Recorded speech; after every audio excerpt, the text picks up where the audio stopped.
तो लाडलो यार आप सब डेली क्लास करो इंग्लिश में ऑब्जेक्टिव का, है ना। पहले हम लोग चैप्टर वाइज खत्म करेंगे, देन बाद में हम लोग क्या कर देंगे भाई साहब, इंपॉर्टेंट वाला सब चीज़ कराऊंगा। इंग्लिश का कोर्स अब कंप्लीट ही हो जाएगा। प्लेलिस्ट में पोएट्री और प्रोज का पूरा चैप्टर अच्छे से पढ़ा रखा है, तो अच्छे तरीके से हम सब करेंगे, बहुत प्यार से। क्या बोलते हो, हाई फाई दो। चलो आ जाओ, सबसे पहले ध्यान से देखो यार। सबसे पहला सवाल, when did John Keats die? John Keats की मृत्यु कब हुई थी लाडलो? 13 फरवरी 1821 में। 13 फरवरी 1821 में जॉन कीट्स की मृत्यु हो गई थी। याद हुआ?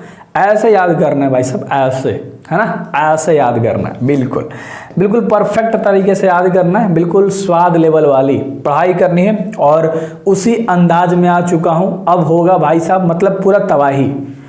हर एक कोर्स कंप्लीट कराऊंगा, वादा रहा मेरा, ठीक है। Where was John Keats born? John Keats का जन्म कब हुआ था लाडलो? जॉन कीट्स का जन्म कब हुआ था लाडलो, आपको बताना है भाई साहब। तो यहाँ पर जॉन कीट्स का देखो, कब नहीं, ऑप्शन पूछ रहे कहाँ हुआ था, जगह दे दिया।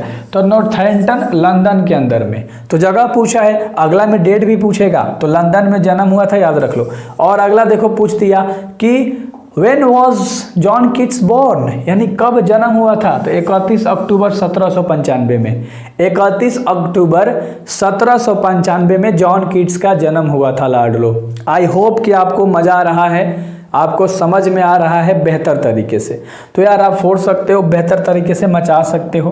क्लियर है? अगला देख लो, अगला देख लो। 4 नंबर का सवाल है, ध्यान से देखो, है ना। कह रहा है कि John Keats was an poet. John Keats एक पोएट तो थे, एक कवि तो थे भाई साहब, लेकिन किस तरह के थे? किस तरह के? रोमांटिक, रोमांस पे लिखना, रोमांटिक थे। क्लियर है? कैसा थे? रोमांटिक। रोमांटिक समझते हो ना यार? हाँ वही यार, रोमांस, ठीक है। दो लोगों के बीच में जो रोमांस होता है वही नहीं रोमांटिक चीज़ें होती। कुछ लोग वातावरण को देख के भी रोमांटिक महसूस करते हैं, तो उसके बारे में भी लिखते हैं। याद रखना, हर चीज़ में रोमांस छिपा हुआ है, बस आपको समझने का फेर है। पक्षी का, जानवर का, इंसान का, हर लोगों का। क्लियर? अगला सवाल, What else was the profession of John Keats? भाई साहब जॉन कीट्स के प्रोफेसर क्या थे? तो जॉन कीट्स के जो प्रोफेसर थे, एक सर्जन थे, है ना, डॉक्टर बोल सकते हो, तो सर्जन डॉक्टर थे। क्लियर है? तो सर्जन याद रख लेना कि जॉन कीट्स के जो प्रोफेसर थे वो क्या थे? एक सर्जन थे। याद हो गया होगा? एक एक सवाल याद कराऊंगा लाडले, एक एक सवाल बहुत प्यार तरीके से। क्लियर है? अगला, विच season is called the season of मेलो फ्रूटफुलनेस?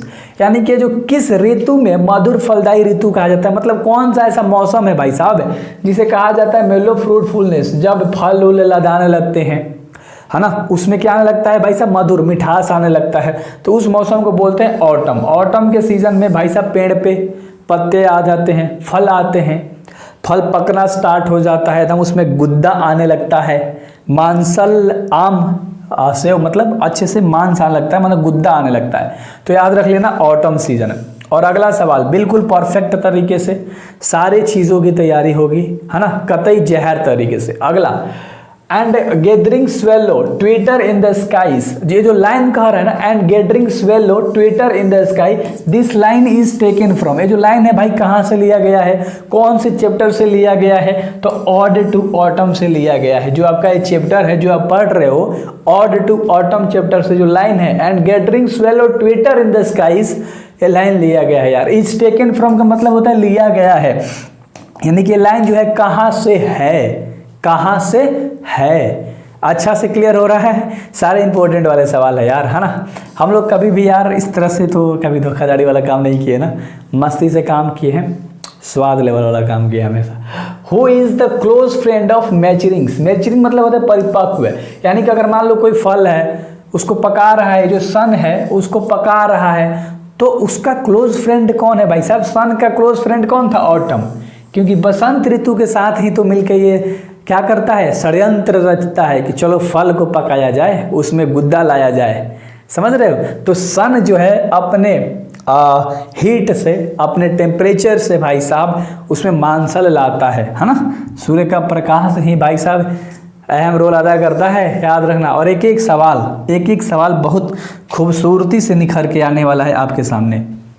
अगला, where does the vine runs, vine runs मतलब कह रहा है कि यहाँ पर कह रहा है कि बेल कहाँ चलती है भाई साहब, है ना, बेल कहाँ चलती है, तो हैच, एक झुंड के अंदर, हैच याद रख लेना, ठीक है। चलो, सो सिंपल सा सवाल था, एक एक चीज़ याद होगा। हम हैं तो किस बात का गम है, बताओ, कुछ भी गम नहीं है, लाडला भैया है यार, ठीक है। अगला करेंगे, autumn is a conspiring with to loan and bless the wine, यानी पतझड़ बेल को उधार देने और आशीर्वाद देने की साजिश रच रहा है। तो जो साजिश रच रहा है भाई, वो कौन है, वो कौन है, तो सन है। सन जो है ऑटम सीजन के साथ मिलके साजिश कर रहा है, सारी चीज़ों को पकाने का साजिश कर रहा है ना, आशीर्वाद देने का, मतलब अब आ गया है मौसम भाई साहब फल को आशीर्वाद दे देने का, कि लो फल फूलो फुलाओ, पत्तियाँ फूलो फुलाओ, हर चीज़ का, है ना। अगला, who think that warm day will never cease, कह रहा है कि कौन चाहता था कि ये जो वार्म डे है, जो गरम गरम दिन है, वो कभी भी सीज ना हो, ख़त्म ना हो। बताओ ये कौन चाहता था, बीज यानी मधुमक्खियाँ जो थी वो चाहती थी कि ये जो थोड़ा सा गर्माहट जैसा जो दिन है ना, वो कभी ख़त्म ही ना हो, कभी सीज ना हो, कभी ओराए ही ना, समाप्त ही ना हो। याद हो गया, याद हो गया, मज़ा आ रहा है। अगला सवाल देखते हैं, 12 नंबर सवाल देख लो। What is autumn doing on a half ribbed furrow?